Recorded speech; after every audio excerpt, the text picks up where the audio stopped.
ফুয়াদ সাহেবের আসলে বড় রাজনৈতিক দলগুলা সম্পর্কে তার কোনো আইডিয়াই নেই। আমার মনে হয় সে কোনোদিন বড় রাজনৈতিক দলের সাথে কখনো কানেক্টেড হয়নি। হেলেন আপা, দয়া করে ব্যক্তিগতভাবে নিবেন না, এই বিষয়টা আমি জেনারেটলি বলেছি। আপনাদের আসলে চাঁদাবাজ নির্ভর দল, প্রধান দুই দলটাকে বলা হয়, এবং আপনাদের মানে রাজনৈতিক দলের অনেক নেতার বা বেশিরভাগেরই কোনো পেশা নাই। তাহলে আপনারা কিভাবে এই আমি গাড়িতে করে আমি যান বা কি? সত্যিকার অর্থে আমি ভীষণভাবে এটা নিন্দা জানাচ্ছি। আমি ভীষণভাবে কষ্ট পাচ্ছি এবং এটার সাথে আমি দ্বিমত পোষণ করছি। ফুয়াদ সাহেবের আসলে বড় রাজনৈতিক দলগুলা সম্পর্কে তার কোনো আইডিয়াই নেই। আমার মনে হয় সে কোনোদিন বড় রাজনৈতিক দলের সাথে কখনো কানেক্টেড হয়নি। বড় রাজনৈতিক দল, আমি দীর্ঘ ৩৯ বছর রাজনীতি করি, আপনি চিন্তা করতে পারবেন না। এবং আমি ইডেন কলেজে ভিপি ছিলাম, আমি ছাত্র দলের ভাইস প্রেসিডেন্ট ছিলাম, আমি মাদারীপুর জেলার সাধারণ সম্পাদক ছিলাম বিএনপি। আমি মাদারীপুরে সরাসরি নির্বাচন করেছি, তাও কুখ্যাত শাহজাহান খানের সাথে। এরপরে আমি এখন মহিলা দলের সিনিয়র যুগ্ম সাধারণ সম্পাদক। আমি সেন্ট্রাল বিএনপির সহশিক্ষা বিষয়ক সম্পাদক। আমি আমার এত বছরের আমি সাংগঠনিক দায়িত্ব, আমি মনে করেন ইডেন কলেজে ভিপি, তারপরে এই যে মাদারীপুর জেলার, এবং এই দায়িত্ব পালন করেছি, এবং আমি সরাসরি নির্বাচন করেছি। আমি আমার এই জীবনে আমি কোনোদিন আজ পর্যন্ত ৩৯ বছর বয়সে আমি ৩৯ পয়সা ইনকাম করি নাই। কিন্তু তার মানে কি আমি করেছি? আপনি খবর নেন, আমি মানে আওয়ামী লীগ অধ্যুষিত মানে বিশেষ করে আপনি জানেন যে মাদারীপুর শেখ হাসিনার যেভাবে মানে কুক্ষিগত করে রাখতেন, তো সেই জায়গায় আমি রাজনীতি করেছি। আমার রাজনীতি করার এই যে বললেন যে কোনো নেই। আমাকে যেমন ধরেন, আমার বিয়ের আগে আমার ভাই একজন ডেন্টিস্ট আমেরিকাতে আছেন, আপনি যেহেতু আমেরিকাতে আছেন আপনি জানেন একজন ডেন্টিস্টের কি অবস্থা। তো আমার ভাই আমাকে ফাইন্যান্স করেছে, বিয়ের পরে আমার হাজবেন্ড এরকম করেছে, ফাইন্যান্স করেছে। এটা গেল একটা। আর অন্যান্য কে বললেন যে বড় রাজনীতিবিদদের, এটা গেল আমার ব্যক্তিগত বিষয়। আর আমার আপনি দেখেন আমাদের মহাসচিব থেকে শুরু করে, মহাসচিব একজন শিক্ষক ছিলেন এবং তিনি কিন্তু তার বাবা মন্ত্রী ছিলেন, এবং তিনি আপনি দেখেন যে উত্তরাতে একটা ভাড়া বাসায় এমপি মন্ত্রী ছিলেন। তারপরে উনি কিন্তু এই যে এই শুধুমাত্র মনে হয় ১ বছর হয় নাই উনি গুলশানে এসেছেন, এবং গুলশানে উনি ভাড়া বাসায় আছেন। উনি উত্তরাতে ১৪ নম্বর সেক্টরে একটা ভাড়া বাসায় উনি থেকেছেন। এত সৎ রাজনীতি করেছেন। শহীদ রাষ্ট্রপতি জিয়া রহমানের কথা তো বাদই দিলাম, দেশনেত্রী বেগম খালেদা জিয়ার কথা। ডক্টর মঈন খান বলেন, রিজভী আহমেদ সিনিয়র যুগ্ম মহাসচিব, আপনি দেখেন রিজভী আহমেদ শ্যামলীর মতো জায়গায় একটা ভাড়া বাসায় থাকে, এবং তার স্ত্রী কিন্তু একজন গভর্নমেন্ট অফিসার। আমাদের কিন্তু এই যে বললে যে আর অন্যান্য যারা জানেন, আমি খসরু মাহমুদ চৌধুরী, ইকবাল হাসান মোহাম্মদ টুকু, এরা কিন্তু প্রত্যেকেরই পারিবারিক বড় ব্যবসা আছে। আব্দুল মঈন খান, তার বাবা থেকে শুরু করে গুলশানে তাদের বাড়ি আছে, আর বিভিন্ন প্রপার্টি তো আছে। তাদের আত্মীয় বিশেষ করে ভাই বোন যারা আছে তারাও কিন্তু তাদেরকে ফাইন্যান্স করে। এই যে বড় রাজনীতিবিদদের সম্পদে আমাদের এই স্যাক্রিফাইসের কথা কে বলবে বলেন? কে জানবে? আমার আমার দুইটা ভাই, আমরা 3 ভাই বোন।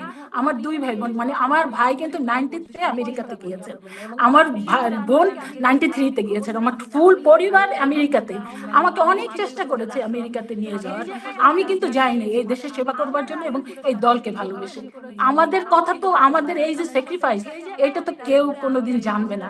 তো এই বড় রাজনীতিবিদদের দল সম্পর্কে আপনাদের আসলে সত্যিকার করে এরকম আমাদের প্রত্যেকটা, আমাদের যে সেন্টার ৭০০ কমিটির সেন্ট্রাল কমিটি, আপনি প্রত্যেকের খোঁজ নিয়ে দেখেন, আপনি পাবেন না। প্রত্যেকেই প্রায় স্বচ্ছ রাজনীতি করে, প্রত্যেকেরই সাইড বিজনেস আছে, কিংবা সাইড মানে ইনকাম করার, স্বচ্ছ ভাবে ইনকাম করার ব্যবস্থা আছে, অথবা কিন্তু প্রত্যেকেরই তাহলে আবার ভাই বোন সংসদের অথবা ১০০% সন্তান ব্যবসায়ী বললে আবার দেশে আমাদের বাইরে আছে। সমস্যা হয় কেন? কাজেই এই ধরনের মানে বড় রাজনীতি সম্পর্কে এই ধরনের কমেন্ট করেন না। এটা কারণ তাহলে আমরা যারা স্যাক্রিফাইস করে রাজনীতি করি আমরা হতাশ হব। আগামী দিনে আর কেউ স্যাক্রিফাইস করে রাজনীতি করার চেষ্টা করবে না।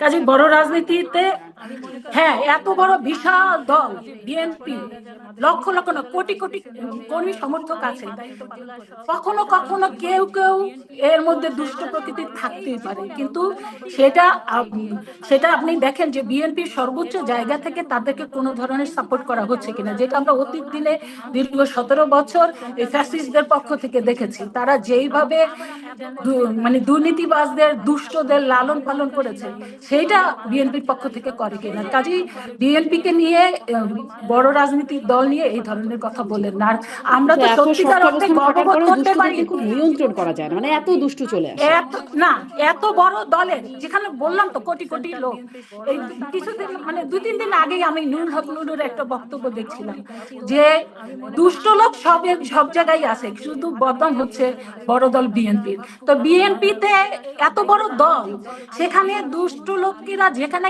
আমরা দেখতে পাচ্ছি, ধরা পড়ছি, আমাদের বিভিন্ন মিডিয়ার মাধ্যমে বলেন, বিভিন্ন সোর্সের মাধ্যমে যেটা প্রকাশিত হচ্ছে, আমরা সাথে সাথে কিন্তু অ্যাকশন নিচ্ছি।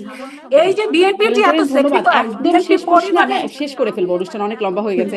একদম শেষ প্রশ্নে আসছি, তারেক রহমান উপযুক্ত সময়ে ফিরবেন বলছেন বিএনপি মহাসচিব, উপযুক্ত সময়টা আসলে কিসের উপর নির্ভর করে? দেখুন, এখন বাংলাদেশের যে অবস্থা, আইন শৃঙ্খলা যে অবস্থা, এবং আপনি যেটা বললেন, ফুয়াদ সাহেব যেটা বললেন যে দেশে বিদেশে যে ধরনের ষড়যন্ত্র চলছে এবং প্রশাসনের মধ্যে বিভিন্ন বাহিনীর মধ্যে যে ধরনের মানে যে অ্যাক্টিভিটি চলছে, এবং বাংলাদেশ সম্পূর্ণভাবে কখনো কখনো মনে হয় যে সম্পূর্ণভাবে অরক্ষিত। আমরা নিশ্চয়ই ভুলে যাই নাই আপনারা পার্শ্ববর্তী দেশ পাকিস্তানের কথা। সেখানে কিন্তু আমরা বিশেষ করে বেনজির ভুট্টোর যে নির্মম হত্যাকাণ্ডটি হলো, সেখানেও কিন্তু এরকম একটা টালমাটাল অবস্থা ছিল, এবং সেখানকার আইন শৃঙ্খলা বাহিনীও কিন্তু ভীষণভাবে তাহলে কি এরকমই কিন্তু কোনো ষড়যন্ত্র সংখ্যার তো আশঙ্কায় আপনারা আছেন? আমরা বিএনপির পক্ষ থেকে আমরা নিরাপদ মনে করি না। বিএনপির পক্ষ থেকে বিএনপির স্পষ্ট। একদম সর্বোচ্চ জায়গা থেকে সর্বনিম্ন পর্যায়ের সমস্ত মানে নেতাকর্মী মনে করে এই জাতিকে, এই দেশকে, এই দলকে রক্ষা করতে পারে একমাত্র নেতা হচ্ছে আমাদের স্পষ্ট। ইসলামী হেলেন জনতা জেন খান, দল। আপনাকে অনেক এবং ধন্যবাদ। তাকে ব্যারিস্টার সে ফুয়াদ, বেঁচে একদম থাকলেই শেষ বাংলাদেশ বক্তব্য। বেঁচে থাকবে, সে বেঁচে থাকলে জাতীয়তাবাদী দল বেঁচে থাকবে, সে বেঁচে থাকলেই বাংলাদেশে গণতন্ত্র ফিরে আসবে। তাকে অনেক ধন্যবাদ। আমাদেরকে সেভে রাখা দরকার। আচ্ছা, একটা বিষয় হচ্ছে যে হেলেন আপা, দয়া করে ব্যক্তিগতভাবে নিবেন না এই বিষয়টা, আমি জেনারেটলি বলেছি। এবং বাংলাদেশের অর্থনীতিবিদদের সিরিয়াস স্টাডি আছে যে বাংলাদেশের সবচেয়ে বড় কর্মসংস্থানের যোগান দেয় হচ্ছে বড় দুইটা রাজনৈতিক দল। এটা নিয়ে যদি শারমিন আপা কোনোদিন কথা বলতে চায়, আমি ডিটেলস ইকোনমিক ডেটা ক্যালকুলেশন দিয়ে আমি কথা বলবো। এবং প্রত্যেকটা দলের ব্যানারে মিনিমাম 25 থেকে 30 লক্ষ লোক ফুল টাইম কোনো না কোনো ফর্মে কর্মসংস্থানে আছেন।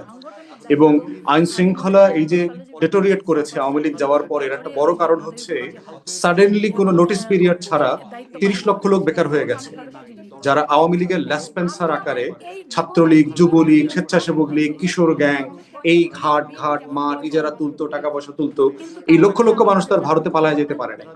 অতএব আমার মনে হয় যে আমরা যারা নতুন বাংলাদেশের স্বপ্ন দেখি, আপনার মতো পরিচ্ছন্ন রাজনীতির স্বপ্ন দেখি, আমাদেরকে এই কালেকটিভ আমাদের রাজনৈতিক নেতাকর্মী এবং দলের ভিতরকার মানে সীমাবদ্ধতাগুলো নিয়ে খোলামেলা কথা বলতে হবে।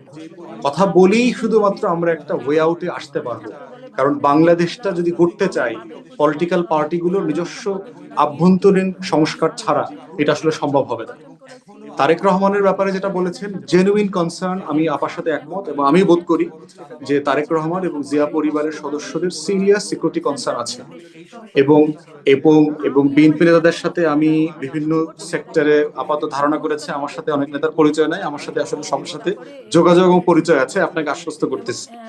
তো আমার কাছে এটা মনে হয়েছে যে ওনারাও বোধ করছেন যে তারেক রহমান যেহেতু মানে ওনার ছোট ভাই মারা গেছেন, তাহলে ফ্যামিলির পক্ষ থেকে যেহেতু পলিটিক্সে ওনার দলের নেচারটা এমন যে ওনাকে হাল ধরতে হবে।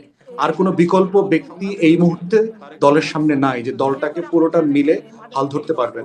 বেগম খালেদা জিয়া চেয়ারপারসনও শারীরিকভাবে খুবই অসুস্থ, ওনার জন্য আমাদের দোয়া শুভকামনা, কিন্তু উনি মানে দলের হাল ধরতে পারবেন এমনটা ওনাদের নেতৃবৃন্দরা কেউ বোধ করছেন না।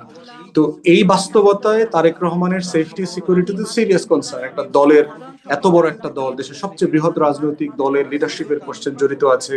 এবং যে ব্যাকগ্রাউন্ডে উনি দেশ ছেড়েছেন, যে পরিমাণ দুর্নীতির অভিযোগ, মিথ্যাচার, মিথ্যা মামলা, নির্যাতন, ডিবি অফিসে গোয়েন্দা সংস্থারা মিলে যে নির্যাতনটা করেছেন, যে ব্রুটাল টর্চার করেছেন এবং মানে লিখিত নিয়েছেন যে বাংলাদেশে আর কখনো ফিরবেন না, রাজনীতি করবেন না, এই ধরনের মুচলেকা দিতে হয়েছে, সেই বাস্তবতায় ওনার এবং ওনার দলের নেতৃবৃন্দের ভিতরে এই কনসার্নটা থাকা খুবই জেনুইন।